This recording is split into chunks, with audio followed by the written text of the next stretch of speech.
الرحيم بالنية لرضاء الله ولحصول شفاعة رسول الله صلى الله عليه وآله وسلم ولقضاء حوائجنا وحوائجكم من حوائج الدين والدنيا والآخرة ولفتوح قلوبنا وقلوبكم وقلوب جميع أولادنا ذرياتنا أزواجنا بناتنا تلاميذنا وتلميذاتنا وجماعاتنا فتوح العارفين فتوح العلماء العاملين الصالحين وعلى ما نووا بالسلفون الصالحون وإلى حضرة النبي المصطفى سيدنا مولانا محمد صلى الله عليه وسلم وعلى آله وأصحابه أجمعين سلطان العارفين سيدنا الشيخ عبد القادر الجيلاني رضي الله عنه وسيدنا الشيخ الحسن علي الشاذلي رضي الله عنه إلى حضرة جميع مشايخنا الأحياء منهم والأموات خاصين حضرة كيجي آل جدي كيجي عبد الحميد كيجي الرشاد كيجي أمينة كيجي عبد الكريم كيجي مرزوق الدهلان كيجي مرسل كيجي نواوي كيجي عبد الكريم جميع مشايخ محضر البوية إلى حضرة مؤلف الكتب التي تعلمنا وعلمنا سيدنا الإمام محمد بن عبد الشافعي إلى حضرة سيد الشيخ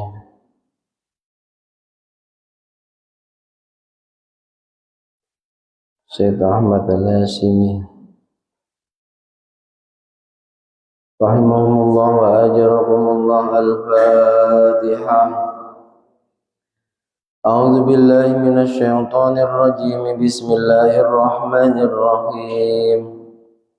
الحمد لله رب العالمين الرحمن الرحيم مالك يوم الدين إياك نعبد وإياك نستعين اهدنا الصراط المستقيم صراط الذين أنعمت عليهم غير المغضوب عليهم ولا الضالين.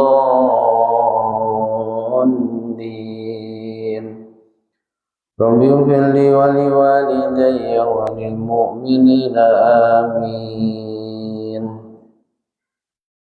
بسم الله الحمد لله والصلاة والسلام على رسول الله سيدنا ومولانا محمد بن عبد الله وعلى آله وأصحابه ومن نصره ووالاه لا حول ولا قوة إلا بالله. سبحانك لا علم لنا إلا ما علمتنا إنك أنت العليم الحكيم.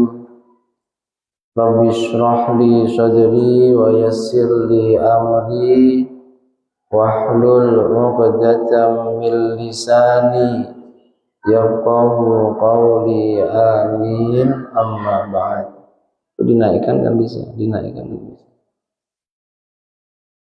Yang sama-sama kita hormati, kita muliakan segenap jajaran pengurus dan Dewan Kemakmuran Masjid Al-Islah Perumahan Genta 2 Batu Aji, yang juga sangat kami hormati, kami muliakan bapak-bapak, ibu-ibu, hadirin wal hadirat, jamaah semuanya yang kami hormati, kami muliakan, kaum muslimin muslimat, mukminin mukminat rahimana wa rahimakumullah wa as'adakumullah.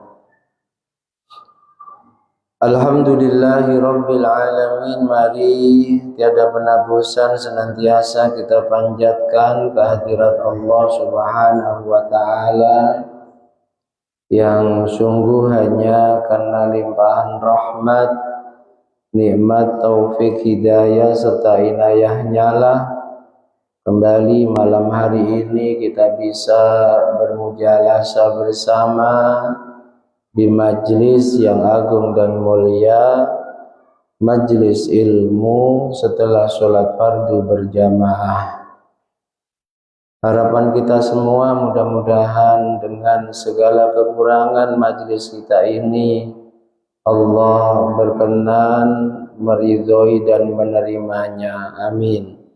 Allah jadikan majlis kita ini majlis yang istiqamah, yang benar-benar membawa keberkahan, membawa kemanfaatan, juga membawa kemaslahatan baik untuk agama, dunia dan akhirat kita. Amin amin Allahumma. Sholawat salam semoga senantiasa tercurah limpahkan keharibaan beliau, junjungan kita Nabi Agung Muhammad sallallahu alaihi wasallam, bi qaulina Allahumma sholli wa sallim ala sayyidina Muhammadin abdika wa rasulikan nabiyil ummi wa ala alihi wa sahbihi wa sallim tasliman katsira. Bapak Ibu hadirin wal hadirat jamaah semuanya yang dirahmati Allah, mari kita lanjutkan kajian rutin kita kitab Mukhtarul Ahadits An-Nabawiyah karya beliau Sayyid Ahmad Al-Hashimi. Malam hari ini kita memasuki bab atau pelajaran yang ke-12. Bismillahirrahmanirrahim. Qala al-muallif rahimahullahu ta'ala wa nafa'ana bihi wa bi ulumihi wa bi asrarihi wa bi anwarihi fid daraini amin. Ad-dassus tsani asyar, pelajaran yang ke-12, fil adzan, menjelaskan tentang masalah adzan dan tentunya juga keutamaannya. Adzan itu dzikrun mahsus, dzikir yang sudah ditentukan oleh syariat, tak boleh dirubah-rubah. Begitu juga iqamah, yang awal disyariatkan adzan untuk memberitahukan tentang masuknya waktu sholat. Jadi adzan iqamah itu nggak boleh dirubah. Kadang ketika adzan iqamah untuk mayit di liang lahat sebelum ditimbun, itu iqamahnya dirubah, itu nggak boleh itu ya. Entah di Batu Haji kita beberapa kali mengiring jenazah sampai dikebumikan di beberapa pekuburan, itu yang dikumandangkan adzannya sama tapi iqamahnya dirubah.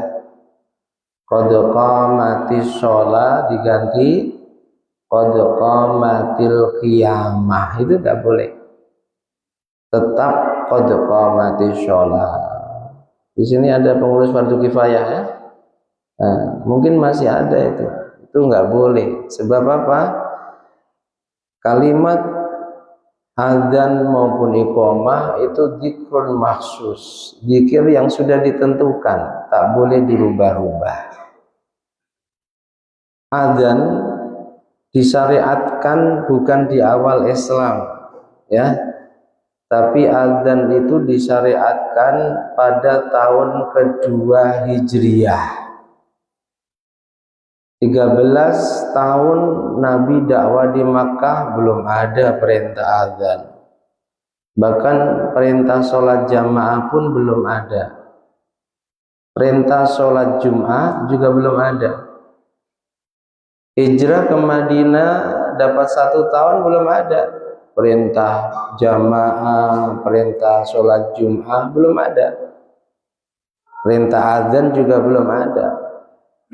Baru di tahun kedua Hijriah, tepatnya di bulan Sya'ban, nah itu ada perintah jamaah, ada perintah sholat Jum'ah, juga ada perintah azan.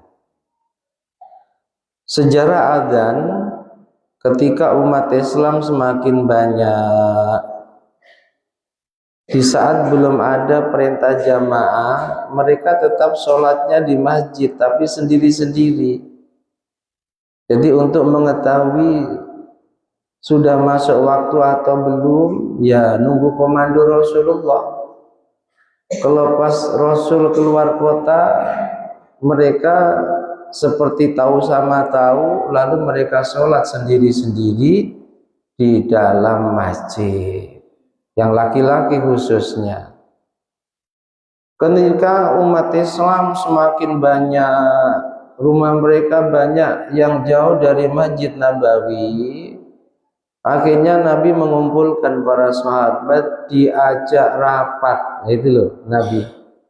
Padahal Nabi itu dapat wahyu langsung dari Allah. Apa Nabi nggak bisa minta petunjuk langsung pada Allah? Bisa. Tapi Nabi ingin memberikan pelajaran kepada kita, juga perintahnya Allah, wa syawirhum fil amr, dalam urusan itu sebaiknya musyawarahkan, dengar pendapat dari selain kita. Meskipun kita punya pendapat, tapi dalam rapat itu belum tentu pendapat kita yang disetujui. Itu Rasulullah. Mulai dari peristiwa perang Khandaq dikumpulkan, minta musyawarah. Dan ternyata ide yang diterima itu bukan kok ide yang datang dari sahabat-sahabat yang as-sabiqunal awwalun, yang lebih dulu masuk Islam, tapi ide yang diterima idenya mu'allaf, mantan pemeluk agama Majusi. Coba bayangkan bagaimana Rasul menghargai pendapat meskipun itu datang dari mu'allaf. Namanya Salman Al-Farisi, orang Persia Iran, yang sebelum ke Madinah akhirnya menjadi mu'allaf masuk Islam. Itu penyembah api, agama Majusi, agama Zoroaster.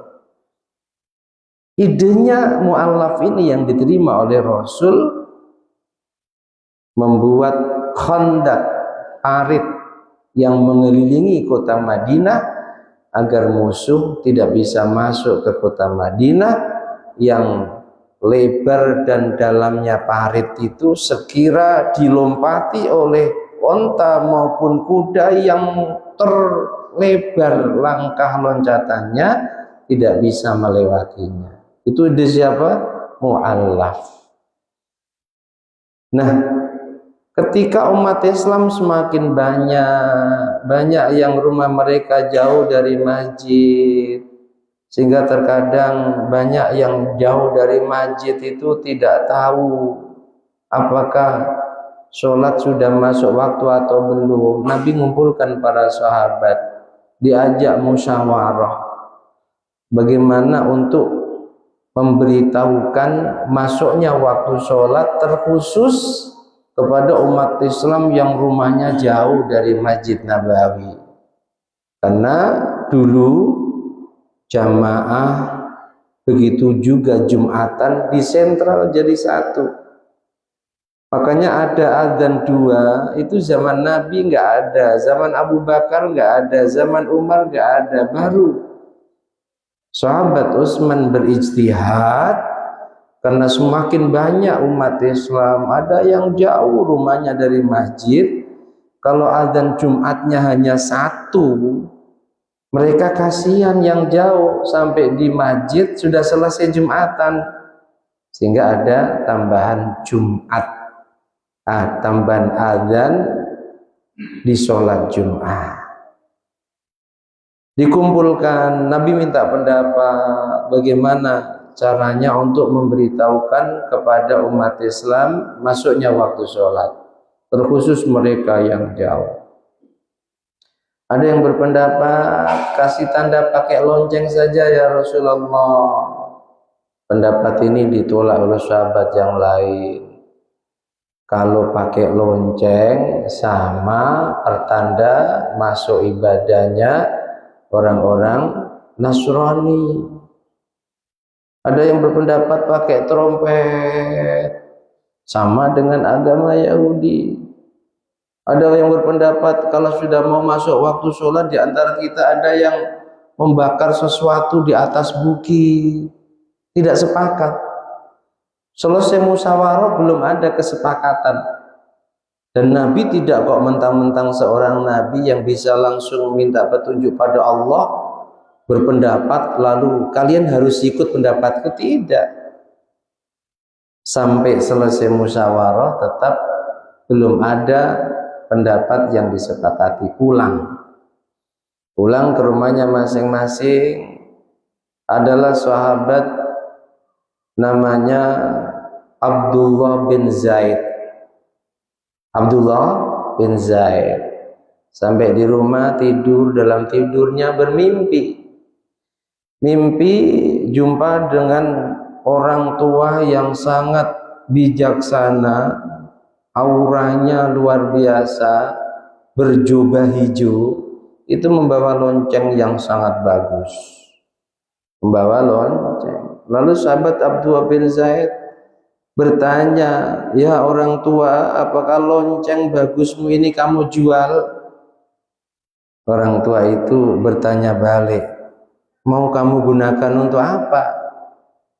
Abdullah bin Zaid cerita, tadi kami musyawarah dengan Rasul dan para sahabat. Kami bingung cara memberitahukan masuknya waktu sholat kepada umat Islam itu pakai apa. Saya lihat loncengmu bagus sekali, kalau boleh saya beli dan akan kita gunakan untuk menandai masuknya waktu sholat. Jawaban orang tua berjubah hijau itu, oh kalau itu sini aku ajarin kalimat. Kalimat ini baca, kumandangkan untuk menandai masuknya waktu sholat. Lalu diajarin kalimat adzan dan iqamah. Pagi langsung datang kepada Rasulullah bercerita tentang mimpinya. Sahabat siapa? Halo? Sahabat siapa? Bu, baru saja setengah menit yang lalu. Sahabat siapa? Abdullah bin Zaid. Ya kenal nama sahabat juga lah. Jangan penyanyi dan bintang film saja. Abdullah bin Zaid datang pada Nabi bercerita tentang mimpinya. Lalu Nabi setuju. Dipanggil sahabat Bilal bin Rabah agar Abdullah bin Zaid mengajarkan kalimat yang diajarkan oleh orang tua berjubah hijau dalam mimpinya. Lalu setelah Bilal bin Rabah yang memang terkenal suaranya sangat indah dan kencang, masuk waktu sholat, Bilal bin Rabah dari atas menara adzan. Sahabat Umar bin Khattab dengar, langsung tergopoh-gopoh datang kepada Rasulullah. Ya Rasulullah, tadi malam saya bermimpi jumpa dengan orang berjubah hijau, aku diajarin kalimat ini. Itu di tahun kedua Hijriyah. Sejak itu disyariatkan dalam rangka memberitahukan masuknya waktu sholat, disunnahkan adzan dan iqamah. Adzan dan iqamah bukan hanya disunnahkan ketika seseorang mau melakukan jamaah saja. Kita sholat sendiri pun disunnahkan adzan dan iqamah. Kita sholat di tengah hutan pun juga disunnahkan adzan dan iqamah. Nabi punya seorang sahabat namanya sahabat Abi Sa'id Al-Khudri. Siapa? Abi Sa'id Al-Khudri atau Abu Sa'id Al-Khudri. Abu Sa'id Al-Khudri ini punya hobi menggembala kambing, kambingnya banyak. Menggembalanya di tengah hutan, sering sendirian. Nabi panggil Abu Sa'id Al-Khudri, wahai Abu Sa'id Al-Khudri, ketika kamu di hutan belantara hanya bersama kambingmu, gak ada siapapun, tetap awali sholatmu dengan azan. Kencengkan suaramu meskipun sendirian. Yang ada kambing-kambing yang digembalakannya. Karena kata Nabi, seberapapun makhluknya Allah, baik jin yang muslim, malaikat, dan semua makhluknya Allah yang mendengarkan suara azanmu, kelak di hari kiamat akan memberikan kesaksian akan kebaikanmu. Jadi meskipun sholat sendiri, Pak Bu, sunnah azan. Tapi nggak perlu kenceng-kenceng ya kalau sholat di rumah sendiri. Kalau di tengah hutan belantara sekalian kenceng. Kalau di rumah sendiri, apalagi dekat dengan masjid, apalagi masjid belum jamaah, lalu azan, datang ke masjid. Ini sedikit tentang sejarah azan. Jadi azan disyariatkan bukan di awal Islam tapi di tahun kedua Hijriyah, sama dengan Jumatan. Di Makkah belum ada perintah Jumatan, bahkan belum ada perintah jamaah. Hadis yang pertama, qala Rasulullah sallallahu alaihi wasallam, "Lau ya'lamun nas ma fin nida was shafil awal." Kata Nabi, andai manusia itu tahu keutamaannya adzan dan juga keutamaannya jamaah di shaf yang pertama, summa lam yajidu illa ayyastahimu alaihi, dan dia akan bisa adzan, juga dia akan bisa jamaah di shaf yang pertama, harus undian, harus ikut undian, maka lastahimu alai, dia akan ikut undian. Berapapun bayarnya, dia akan ikut undian. Anda tahu artinya keutamaan orang yang adzan, apalagi kalau istiqomah adzan ya.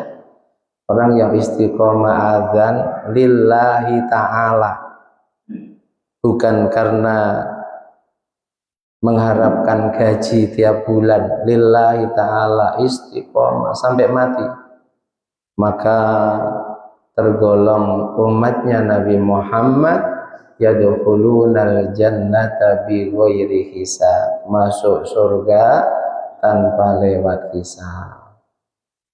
Hanya kalau ada kesempatan adzan. Tapi ini riwayat nggak cocok untuk muadzin di Batam, itu nggak cocok. Sebab rata-rata muadzin di Batam lillahi ta'alanya kurang. Lillahi ta'alanya kurang. Ada harapan dapat gaji, tapi nggak masalah. Meskipun dapat gaji, hati terus ditata lillahi ta'ala, maka tergolong muadzin yang didoakan Rasul. Rasul itu doanya al-imam dhamin wal muadzin mu'taman. Allahumma arsyidil a'immah waghfir lil muadzinin. Maka berbahagialah kalau Allah kasih kesempatan kita menjadi imam. Imam itu dhamin, penanggung jawab penuh keabsahan sholat jamaahnya, yang menjamin keabsahan sholat jamaahnya. Bahkan ketika makmum itu masbuk, Fatihahnya ditanggung sama imam. Tanggung jawabnya besar. Jadi wajar kalau imam itu gajinya besar, itu wajar. Saya pernah baca berita itu, imam Masjidil Haram, Masjid Nabawi, gajinya dikasih cek kosong sama kerajaan, suruh nulis, mau nulis berapapun pasti cair. Al-Islah berani seperti itu, hebat. Ustaz, tulis saja Ustaz. Mau berapa kebutuhannya tulis. Amin Allahumma. Wah, enak. Sebab domin, tanggung jawabnya besar. Imam Masjidil Haram sekali sholat menjamin keabsahan jamaah. Kalau musim haji bisa jutaan sekali sholat itu. Jadi kalau digaji cek kosong suruh nulis semaunya, yuk wajar ya. Domin. Wal muadzin mu'taman. Kata Nabi, orang tukang adzan itu mu'taman, orang yang diberi amanat besar, jaga waktu sholat. Sebelum masuk waktu harus sudah siap-siap. Sebenarnya berat mana tugas imam dan tugas muadzin? Kalau mau jujur, berat muadzin. Kalau imam kan datang terlambat, santai saja. Tapi kalau muadzin, sebelum masuk waktu sholat harus sudah standby. Makanya dua orang ini didoakan Rasul, Allahumma arsyidil a'immah, ya Allah bimbing terus para imam, waghfir lil muadzinin, ampuni orang yang tukang adzan, sebab tanggung jawabnya sama-sama besar. Ada kesempatan imami gimana ya ini, andai orang tahu keutamaan adzan dan keutamaan jamaah di shop yang pertama, dan dia mendapatkan itu harus dengan ikut undian, bayar berapapun, maka dia akan ikut undian, bayar berapapun. Cuma ada sebenarnya yang sudah tahu, tapi ya itu tadi, menyepelekan. Sholatnya suka terlambat, sebenarnya ada kesempatan datang awal ya santai, nanti ada iqomah baru ribut wudu dan seterusnya, selalu masbuk. Kalau sesekali masbuk gak apa-apa, ini langganan masbuk ya, langganan masbuk. Naudzubillahi min, tapi tetap masih lebih baik daripada yang gak jamaah, kan begitu ya. Udah nggak jamaah, ada kesalahan sedikit, jamaah maidu. Tahu maidu? Mencela. Orang yang dikuasai oleh nafsul lawamah, itu semua dicela. Makanan cicip cela, minuman kurang enak, semuanya dicela. Imamnya kepanjangan sedikit cela, kecepatan cela. Datangkan penceramah nggak ada guyonnya, celah. Ini mau ngaji apa mau cari pelawak, harus dibedakan ya. Lau ya'lamuna ma fi tahjiz lastabaqu ilai. Ande manusia itu tahu keutamaannya orang yang tetap bismillah keluar rumah di tengah teriknya matahari untuk jamaah sholat duhur, pas terik-teriknya, suhu pas tinggi-tingginya, tetap bismillah. Andi tahu keutamaannya, lastabaqu ilai. Mereka akan berlomba-lomba untuk tetap bisa jamaah di masjid. Kita ini kan banyak ta'adzur, sikit-sikit alasan. Kepanasan lah, inilah, itulah, gerimis lah, macam-macam. Padahal Andi tahu keutamaan melangkahkan kaki di tengah teriknya matahari saat waktu duhur untuk jamaah duhur di masjid, maka mereka tidak akan pedulikan itu, mereka akan berlomba-lomba untuk melakukan itu.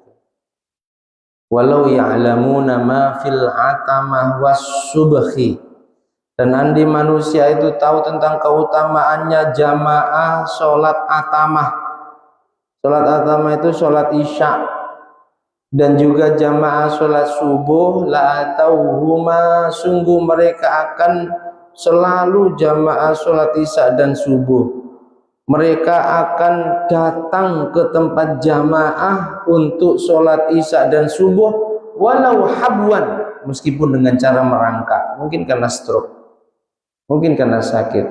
Anda tahu dahsyatnya keutamaan jamaah sholat isya, apalagi sholat subuh, mereka akan mendatanginya walau habwan, meskipun dengan cara rangka. Kita yang sehat kayak orang stroke, dekat masjid, di rumah pun nggak jamaah, datang ke masjid malas. Makanya di masjid itu bicaranya bisa kita dengar. Ada orang yang selama hidupnya dia tetangga masjid, nggak pernah ke masjid, sekali datang untuk disolatkan. Kalau kita dengar bagaimana menolaknya masjid itu, maka kita tidak akan pernah meninggalkan jamaah. Dan sesekali itu ditampakkan oleh Allah, ya, kejadian nyata. Ada tetangganya masjid selama hidupnya nggak pernah ke masjid, sekali ke masjid ya ketika mati itu tidak bisa dibawa ke masjid. Ini kisah nyata, masih ada beritanya itu. Tidak bisa, masjid menolaknya. Masjid menolaknya. Sesekali boleh ya. Kalau andai kita nggak sempat jamaah di masjid, di rumah tetap jamaah. Jangan nyepelekan jamaah. Ya. Keutamaan jamaah sholat isya diantaranya Nabi katakan pahalanya sama dengan sholat sunnah setengah malam tanpa berhenti. Malam itu jam 6 sampai jam 6 pagi, katakanlah demikian, mulai maghrib sampai subuh. Berarti kalau setengah malam itu sholat mulai jam 6 sampai jam 12. Sanggup? Sanggup? Kira-kira sanggup? Sholat tanpa henti jam 6 masuk maghrib sampai tengah malam. Sanggup? Tidak. Bilang tidak saja kok berat. Malu ya. Dan itu bisa kita dapatkan ketika kita jamaah sholat isya. Yang sepelekan, nanti nggak sempat di masjid, jamaah dengan keluarga di rumah.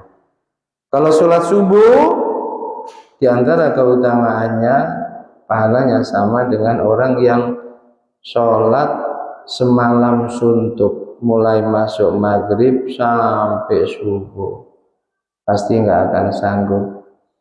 Tapi dengan kita jamaah sholat subuh, kita dapatkan pahala itu. Mudah-mudahan dimampukan istiqomah, jaga jamaah, terkhusus di 2 waktu yang mulia ini, sholat isya dan sholat subuh. Amin Allahumma amin. Hadis sahih riwayat Abu Hurairah.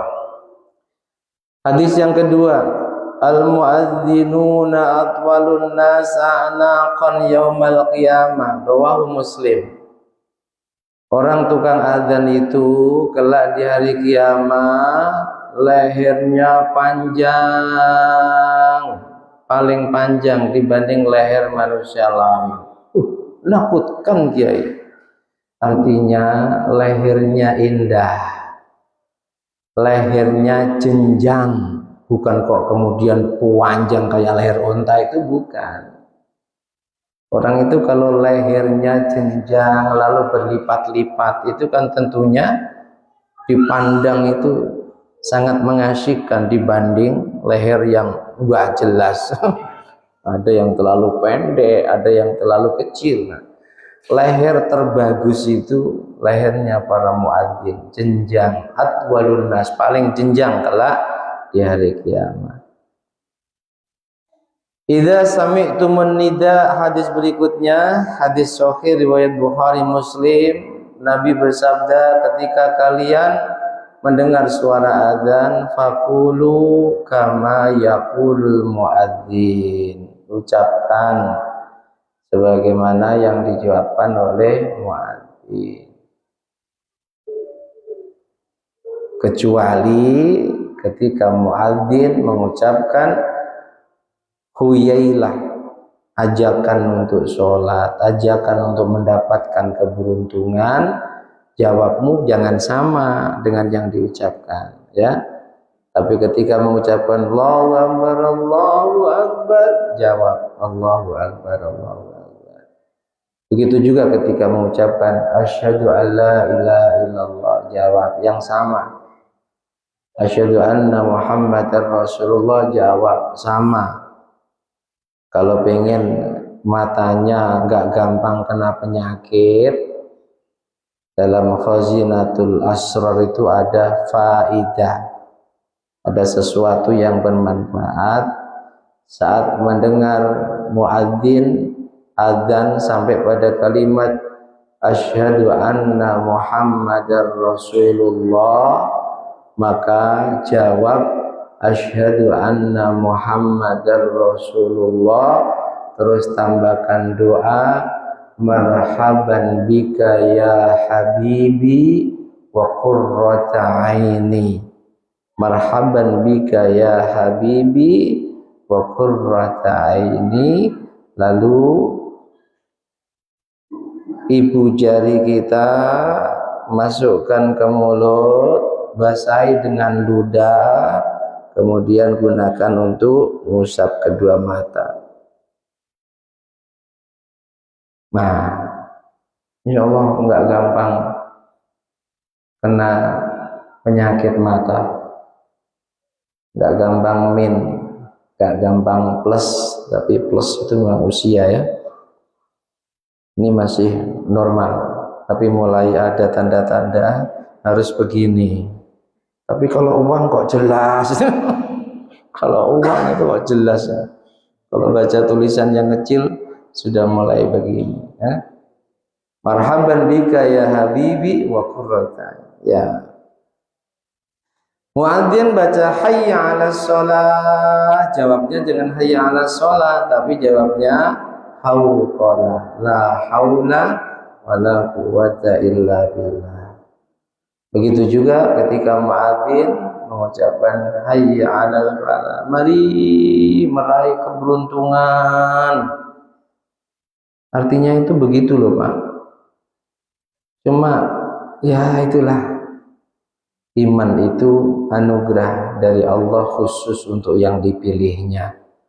Ketika kita mendengar hayya 'alas shalah, mari sholat, mari sholat, mari sholat, kok kita sholat, maka beruntunglah kita dipilih oleh Allah. Hayya 'alal falah, mari meraih keberuntungan, mari meraih keberuntungan, kok kita bergegas mengerjakan sholat, terlebih jamaah, maka pertanda Allah cintai kita. Semoga terus Allah cintai kita dengan menganugerahkan iman pada kita. Amin Allahumma.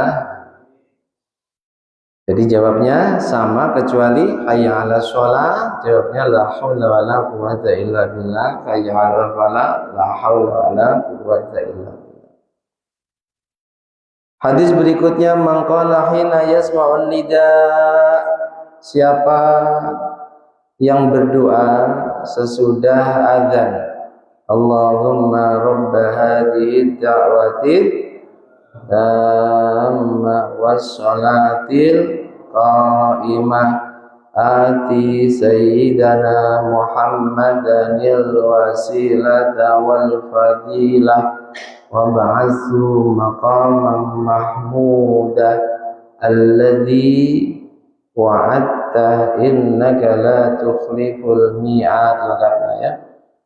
Apa kata Nabi? Khallat lahu syafaati yaumal qiyamah, pasti mendapatkan syafaatku di hari kiamat. Dari di mana tidak ada manusia yang diberi izin mensyafaati manusia lain kecuali Rasulullah. Jangan sepelekan ya. Kita nggak tahu dari ibadah mana kelak di hari kiamat dapat syafaat. Andalkan sholawat kita belum tentu diterima. Meskipun ya mayoritas ulama sepakat kelebihan sholawat pasti diterima. Habis azan, baik yang azan maupun yang dengar azan, doa nomor bahari ta'ati tamat, keutamaannya halat lahu syafaati, pasti dapat syafaatku. Mangqala khina yasma'ul muadzin, Nabi bersabda juga, siapa yang membaca doa, doanya beda ini ya, doanya beda. Setelah mendengarkan suara azan, artinya sesudah azan, doanya asyhadu an la ilaha illallah wahdahu la syarika lah wa anna Muhammadan abduhu wa rasuluh raditu billahi rabba wa bi Muhammadin rasula wa bil islami dina. Yang dibaca doa ini bukan doa tadi, atau kalau mau ngamalkan dua riwayat ya baik. Kalau yang dibaca doa ini keutamaannya ghufirallahu dzanbuh, semua dosanya diampuni oleh Allah. Baca apa? Asyhadu an la ilaha illallah wahdahu la syarikalah wa anna Muhammadan abduhu wa rasuluh raditu billahi rabba wa bi Muhammadin rasula wa bil islami dina. Yang biasa kita hafalkan baca raditu billahi rabba wa bil islami dina wa bi sayyidina Muhammadin nabiyya wa rasula. Itu doa kata Nabi, baca pagi 3 kali, sore 3 kali, istiqomah, maka sungguh dia wajib layak mendapatkan ridhonya Allah. Jadi kalau kita ingin benar-benar diridhoi Allah, dan tentu ridho adalah nikmat yang teragung dibanding nikmat-nikmat yang lain, karena hamba ketika dapat cinta dan ridhonya Allah, meskipun dohirnya menderita, dia bahagia. Bahkan meskipun dia ada di neraka pun, kalau di nerakanya dengan ridho Allah, dia tidak merasakan siksa. Malaikat Jabaniyah di neraka dengan ridhonya Allah. Malaikat Malik di neraka dengan ridhonya Allah. Hewan-hewan penyiksa penghuni neraka di neraka. Kepanasankah mereka? Tidak. Karena ridhonya Allah. Kita pun mungkin orang lain mandang menderita sebab tinggalnya di rumah kontrakan yang sangat sederhana, anak 5, orang lain mandang menderita. Tapi kalau dengan ridhonya Allah, kebahagiaan kita mengalahkan mereka yang kaya-kaya. Pengen dapat ridho Allah, raditu billahi rabba wa bil islami dina wa bi sayyidina Muhammadin nabiyya. Satu riwayat wa bi sayyidina Muhammadin rasula. Guru-guru kita mengajarkan menggabungkan dua riwayat, wa bi sayyidina Muhammadin nabiyya wa rasula, maka kata Nabi wajib dapat ridhonya Allah.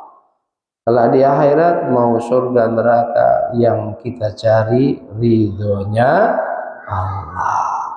Jadi kalau kita habis adzan, yang kita baca Allahumma rabba hadhihi da'wati tamma sampai selesai, kita pasti dapat syafaatnya Nabi.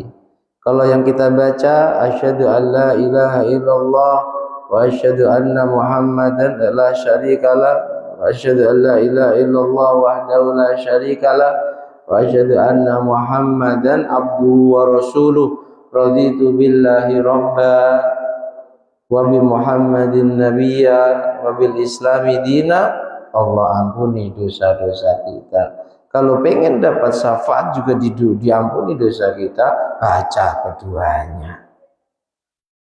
Amin Allahumma amin. Terakhir Bapak adzan meskipun awal disyariatkannya adalah untuk pemberitahuan masuknya waktu sholat, tapi dalam beberapa kondisi kita juga disunnahkan adzan. Kondisi apa saja diantaranya? Yang pertama, qad yusannu adzanul maulud, disunahkan kalau ada bayi lahir, sebagaimana yang dilakukan Rasulullah kepada kedua cucunya Sayyidina Hasan dan Sayyidina Husain, disunahkan mengadzani di telinga kanan dan mengiqamai di telinga kiri. Kenalkan pertama pada anak kita tentang Allah lewat adzan. Disamakan dengan adzan bayi lahir, kias dalilnya nggak ada. Tapi sunnah itu azan untuk orang yang meninggal di liang lahatnya sebelum ditimbun tanah. Sunnahnya pakai hukum kias. Kalau bayi baru lahir, kalau orang mau meninggalkan dunia juga disunahkan mengadzani dan mengiqomai. Kemudian disunahkan juga wal mahmum. Kalau ada orang yang sedang sedih, kawan sedang galau, kenapa kamu nggak tahu beberapa hari ini galau? Adani Pak, adani. Bang, kamu kenapa sih? Saya lihat kok sehari-hari kayak gak semangat, gak tahu, saya gak tahu. Suami semisal, sini saya obati, adani bu. Adani. Ilmahmu disunahkan mengadaninya. Wal masru', kalau ada orang yang kesurupan, adani. Wal ghadban, suami sedang marah atau istri sedang marah, adani. Allahu Akbar, Allahu Akbar. Gak jadi marah, koleng don langsung. Sunnah mengadani orang yang sedang emosi. Praktekkan ya bu, tapi insya Allah suaminya bukan pemarah. Amin Allahumma.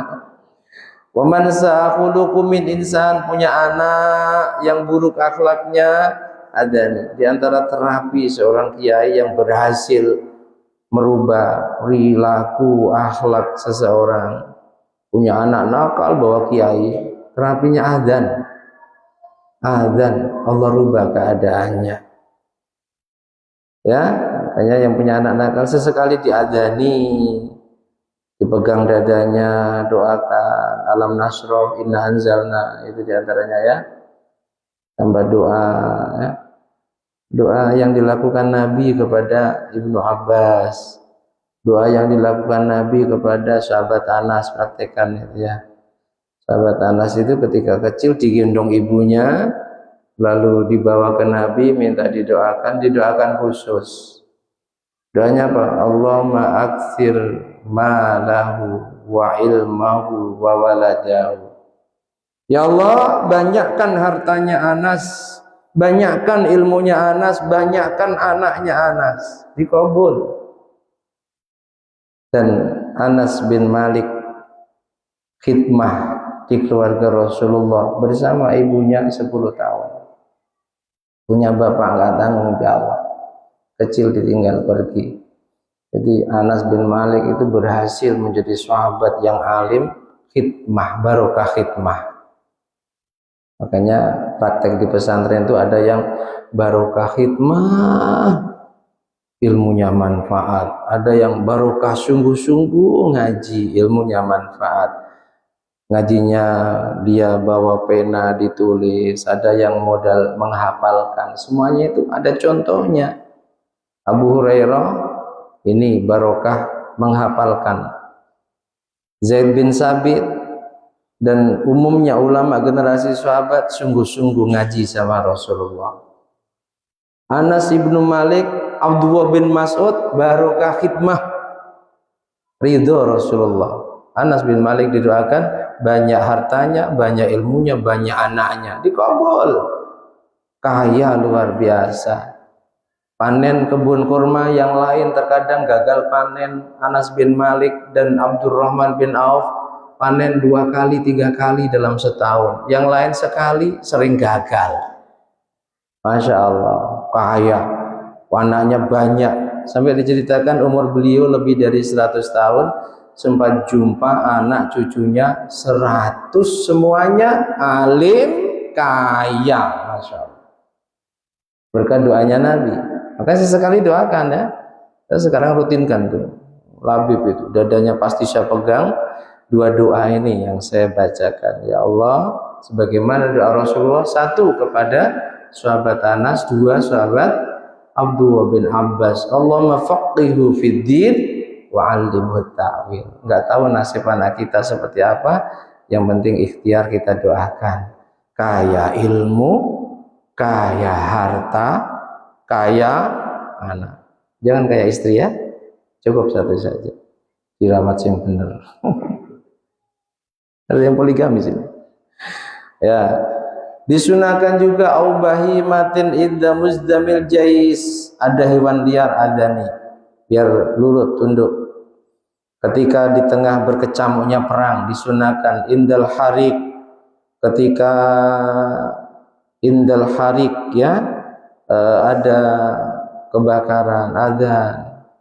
Lalu jangan cuma adzan saja ya, harus ikhtiar memadamkan api itu. Inda inzalil mayyit, ketika menurunkan mayit di kuburnya, kiasan ala awwali khuruji dunya, sunnahnya hukum kias disamakan dengan bayi yang baru keluar ke dunia. Mayit yang mau meninggalkan dunia juga disunahkan adzan dan iqamah. Begitu juga disunahkan adzan ketika mau safar ya, ketika mau safar, walimatus safar diadzani di iqamah, itu sunnah. Demikian Bapak Ibu pelajaran kita malam hari ini fil adzan, tentang adzan mulai dari sejarahnya, kemudian juga keutamaannya dan kapan kita disunahkan adzan. Mudah-mudahan Allah mampukan kita semua untuk memahami kajian kita malam hari ini dengan benar, ilmunya diridhoi, manfaat barokah. Amin Allahumma amin. Pelajaran berikutnya as-salis asar fadli sholatul jamaah, keutamaan sholat jamaah, terkhusus jamaah di masjid. Mudah-mudahan panjang umur, sehat jasmani rohani, bisa istiqomah hadir di majelis yang mulia ini. Amin Allahumma amin. Wallahu a'lam bishawab. Al-Fatihah.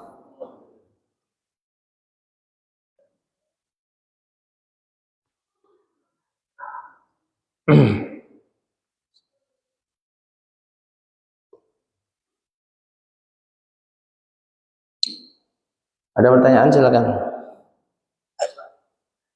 Oh iya, silakan. Salam.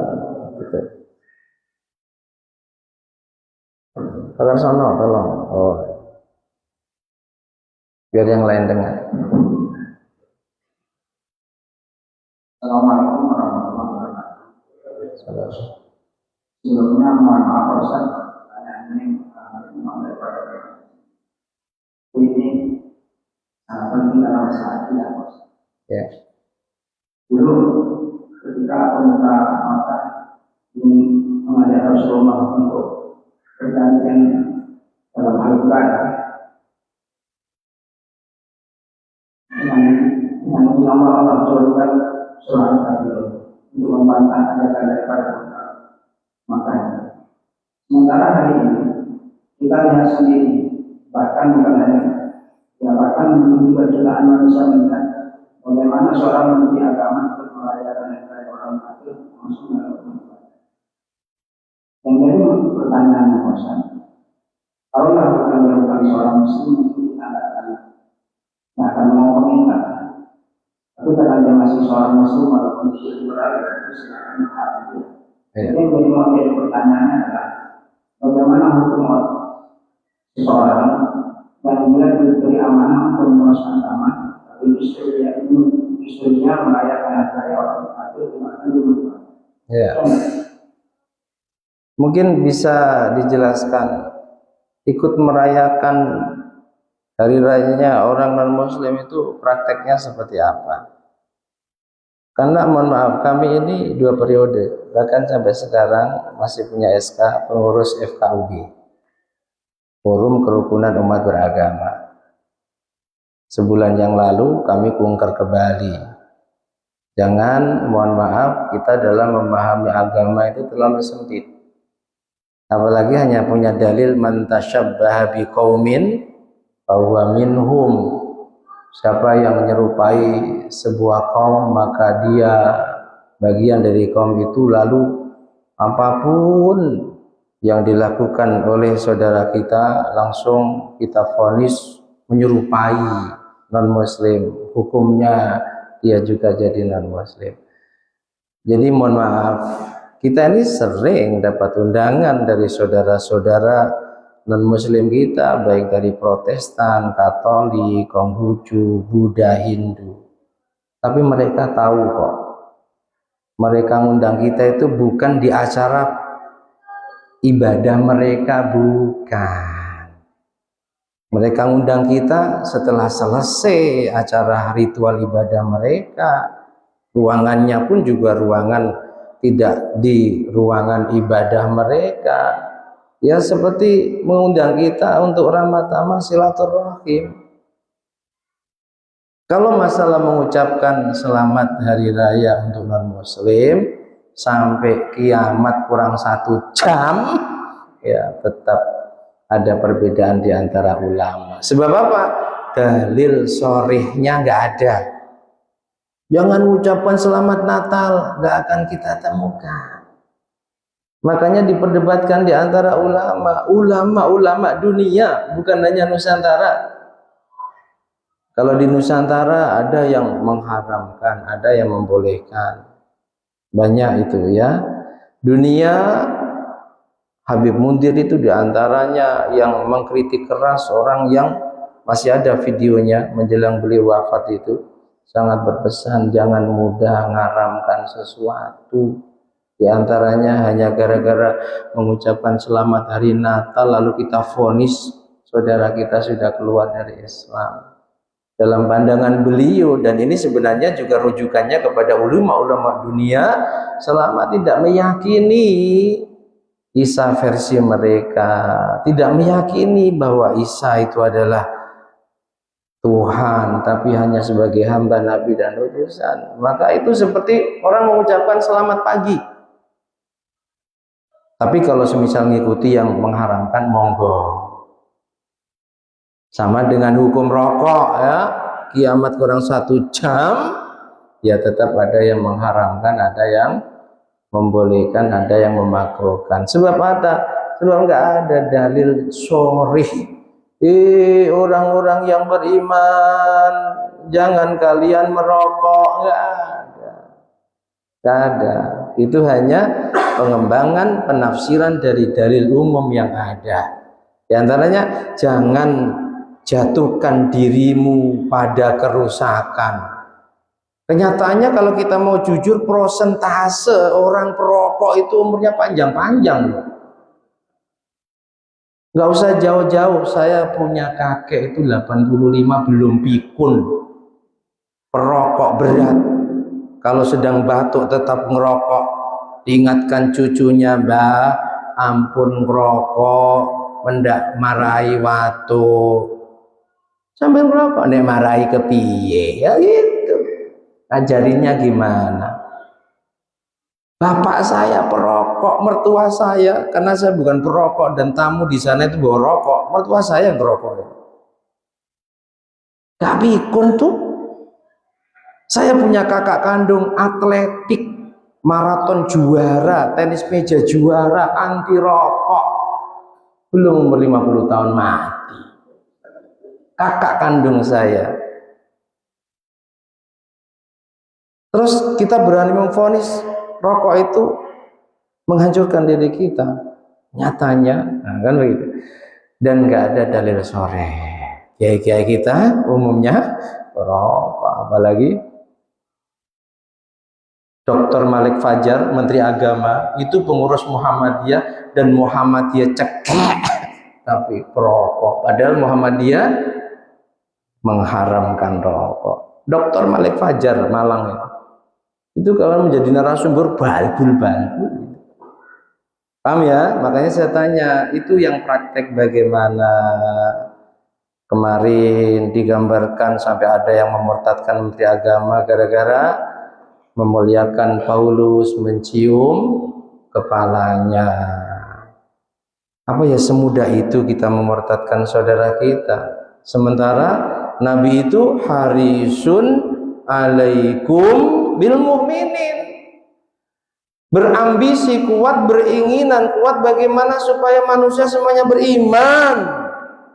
Kita satu pun belum pernah mensyahadakan orang gara-gara mengucapkan salam Natal, kafir kamu. ziarah kubur, musyrik kamu. Itu dakwah ngikut siapa? Wong Nabi itu pengennya yang belum muslim jadi muslim. Gitu loh. Kalau memang benar-benar ikut dalam ritual ibadahnya, sepakat ulama sudah keluar dari Islam.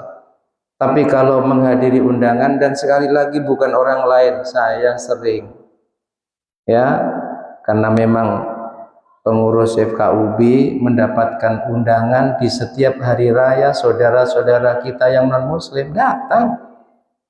Tapi sekali lagi datang kita bukan di acara ritual ibadah mereka, pas acara misa tidak, datang kita undangan khusus ya, kayak kita kalau lebaran open house itulah, ramah tamah saja, mengucapkan selamat Natal dan yang lainnya. Makanya Menteri Agama ini ulama loh, ulama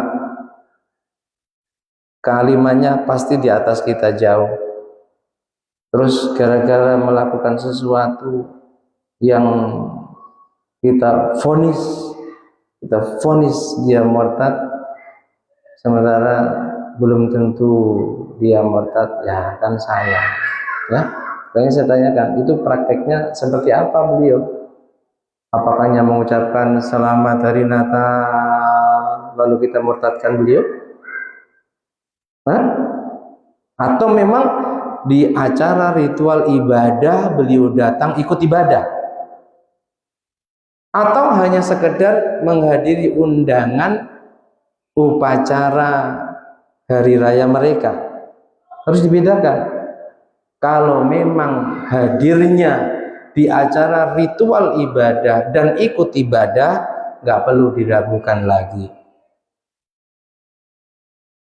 Tapi kalau menghadiri undangan sebagaimana yang kita lakukan, dan kita juga punya dalil, kita banyak referensi ulama-ulama yang kita ikuti, bukan hanya ulama-ulama Nusantara, ulama-ulama dunia, bahwa kalau hanya sekedar mengucapkan selamat Natal, nah, dan kita tidak meyakini Isa yang mereka anggap Yesus Tuhan itu Tuhan, maka itu tidak masalah.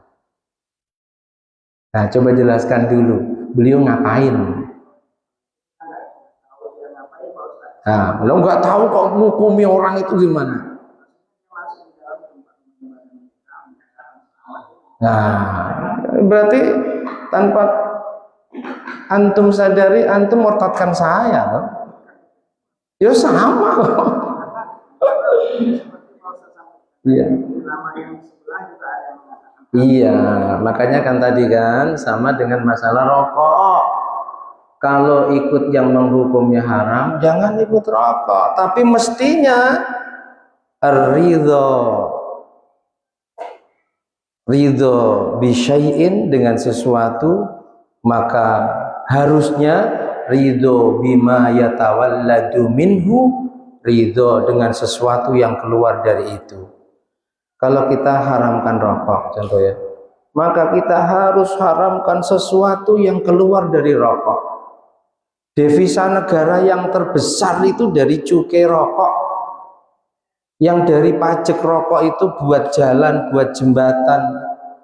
Kalau kita haramkan rokok, ya jangan lewat jalan umum, mestinya begitu.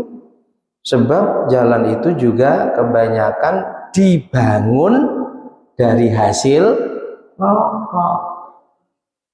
Kita pernah nggak coba merenung, andai kita haram, lalu akhirnya pabrik rokok berhenti, berapa ratus ribu karyawan nganggur. Kasih solusi kita. Kalau kasih solusi nggak masalah.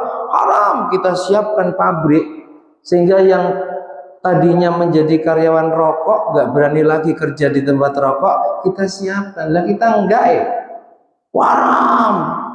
Kita nggak pikirkan anda itu dimakan mentah-mentah oleh orang awam, akhirnya juga kerja di rokok haram. Berapa juta orang nganggur sementara dia punya istri anak yang wajib dinafkahi. Pernah gak kita merenung sampai ke sana? Ya minimal silakan ikut yang mengharamkan rokok.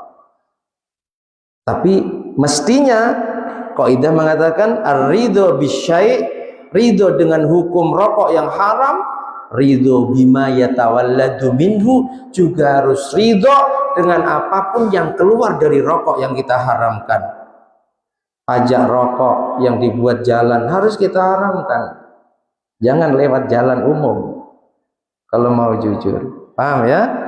Kalau semisal Ustadz ngikuti pendapat yang mengatakan mengucapkan selamat Natal haram, ya sudah. Tapi jangan coba lalu mereka yang mengikuti pendapat ulama yang tidak mengharamkan, kita murtad-murtadkan, jangan. Ya, jangan. Bisa jadi yang kita anggap benar itu salah, yang kita anggap salah itu benar. Taunya kapan? Nanti di peradilan akbarnya Allah. Kalau sesuatu itu masih mukhtalafih, masih diperdebatkan. Kenapa diperdebatkan? Tidak ada dalil yang sharih. Paling dalilnya itu tadi, man tasyabbaha biqaumin fahuwa minhum. Ada ulasan bagus dari almarhum wal maghfurlahu Profesor Dr. Kiai Haji Ketua Masjid Istiqlal sebelum ini siapa? Ketua IPIM siapa? Mustafa Yaakob Ali Hadis, alumni Tebuireng asli sebelum beliau ke Makkah, mengupas tuntas tentang man tasyabbaha biqaumin. Satu, kecuali dalil itu lemah.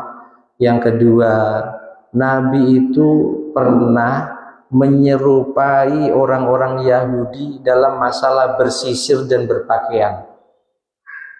Dulu Nabi kalau bersisir itu jenggu, tahu jenggu ya? Jenggu. Kan ada bersisir itu yang jenggu ke kanan atau ke kiri, tergantung rambutnya. Ada yang dipisah tengah.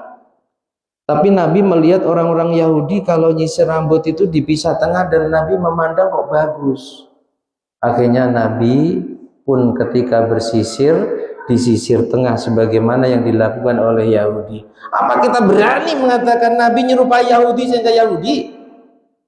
Ayo. Kok tertawa?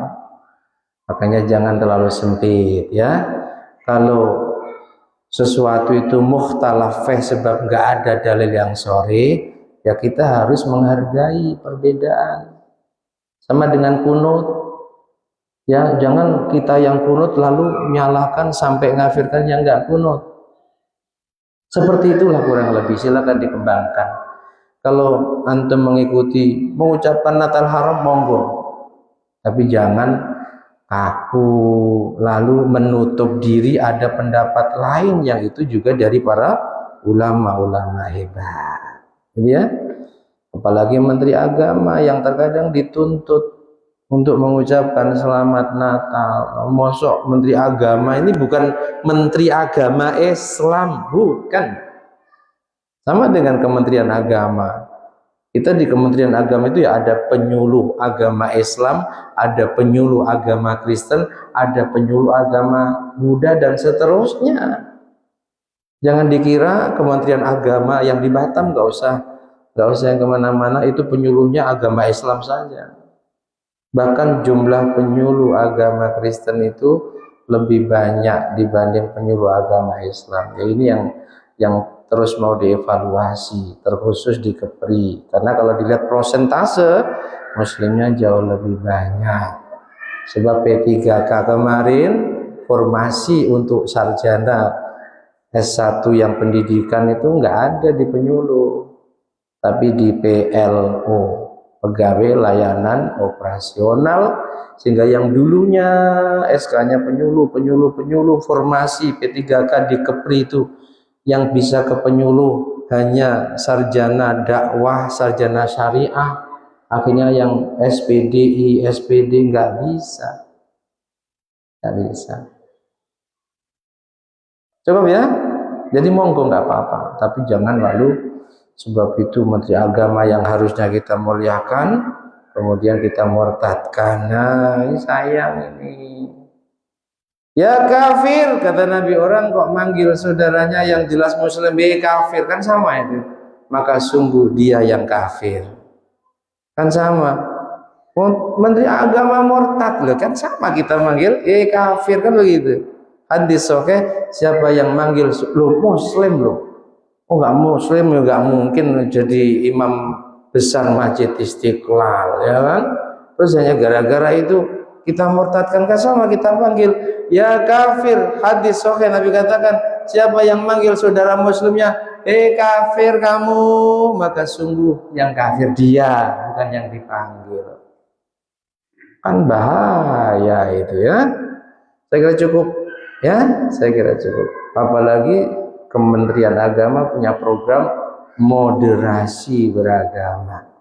Hari ini tadi kami dapat tugas mengunjungi masjid-masjid strategis istilahnya, karena Kementerian Agama punya program masjid ramah pemudik meskipun non muslim. Jangan sampai terjadi, mohon maaf, seperti di Sibolga. Ya, Sibolga ya Pak ya, baca beritanya ya. Anak yatim hanya gara-gara rehat di masjid diseret, dipukul, ditendang sampai mati. Bisa jadi bencana Sibolga yang terbesar sebab ada kezaliman itu. Wallahu a'lam. Kita baca saja nangis. Sudah baca beritanya ya Pak?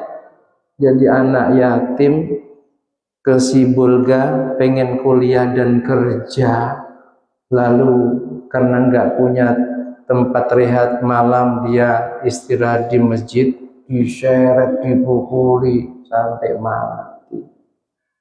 Makanya sekarang ada program masjid ramah pemudik. Tadi saya buat beritanya.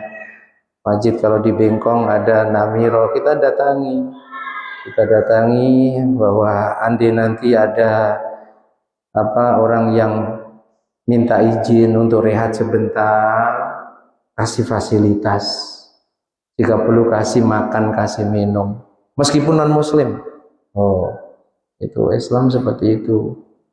Meskipun berbuat baik bukan hanya kepada Nabi, selama hidupnya masih punya banyak tetangga non muslim, Yahudi, Nasrani, dan setiap Nabi masak gulai kambing, Nabi selalu perintahkan kepada pelayannya agar tetangganya non muslim antar.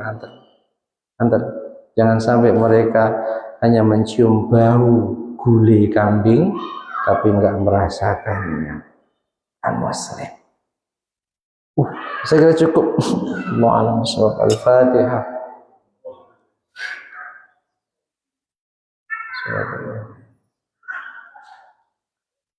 Bismillahirrahmanirrahim. Alhamdulillahi rabbil alamin. Allahumma salli wa sallim ala sayyidina Muhammad wa ali sayyidina Muhammad. Ij'al ya Allah jam'ana hadha jam'an marhuma, waj'al tafarruqana min ba'dihi tafarruqan ma'suma. Allahumma anfa'na ma 'allamtana wa 'allimna ma yanfa'una wazidna ilman nafi'a. Allahumma arinal haqqa haqqa warzuqna ittiba'ah wa arinal batila batila warzuqna ijtinabah. Allahumma ja'alna min ahlil istiqamah. Allahumma ja'alna min ahlil istiqamah. Mampukan kami ya Rabb menjadi hamba-hambamu yang ahli istiqamah saat menghadapmu, anugerahkan husnul khatimah. Wasi'alina rizqana ya Allah wa adif alina khalqak. Wa sallallahu ala sayyidina Muhammad wa alihi wa sahbihi wa sallam. Walhamdulillahi rabbil alamin. Bismillahirrahmanirrahim. Wal 'ashri innal insana lafi khusrin illa الذين آمنوا وعملوا الصالحات وتواصوا بالحق وتواصوا بالصبر. سبحانك اللهم وبحمدك أشهد أن لا إله إلا أنت أستغفرك وأتوب إليك. سبحان الله وبحمده عدد خلقي ورضا نفسي وزنة عرشي ومداد كلماته. سبحان الله وبحمده عدد خلقي ورضا نفسي وزنة عرشي ومداد كلماتي. سبحان الله وبحمده عدد خلقي ورضا نفسي وزنة عرشي ومداد كلماتي. سبحان الله والحمد لله ولا إله إلا الله والله أكبر ولا حول ولا قوة إلا بالله العلي العظيم. عدد ما علم الله وزنة ما علم الله وملء ما علم Allah. Demikian, ada kurang dan lebihnya mohon maaf. Akhirul kalam, wallahul muwaffiq ila aqwamit thoriq wal 'afwu minkum. Assalamualaikum warahmatullahi wabarakatuh. Sallu ala Nabi Muhammad.